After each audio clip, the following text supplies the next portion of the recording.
was because of the wickedness of the Canaanite nation. கானானியருடைய ஆகாமே இல்லையா? ஆகாமியம்னா என்ன? Wickedness. அதாவது கானானியர்கள் ரொம்ப துன்மார்க்கமாக வாழ்ந்ததுனால அவங்கள அங்கேருந்து கிளியர் பண்ணி உங்களை போட்டிருக்கிறேன். நீங்கள் நீதியுள்ளவர்கள் என்பதனால் அல்ல. சில நேரத்தில் நம்மளுக்கு பாருங்கள், சில பிளெஸ்ஸிங் கிடைக்கும்.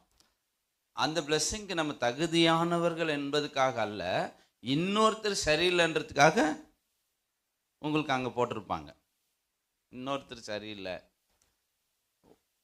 உங்களுக்கு கொடுக்கறத விட இவங்களுக்கு கொடுக்கலாம், இவங்க உத்தமம் அப்படின்பதனால் அல்ல, உன்னை விட இவங்களுக்கு கொடுக்கறது தான். ஏன்னா நீ உனக்கு கொடுத்தா என்ன பண்ணிட போகிற? ஒன்றும் இல்லைங்க, எலெக்ஷன் வருதுன்னு வச்சுக்கோங்க, நம்ம யாருக்கு ஓட்டு போடுறோம்?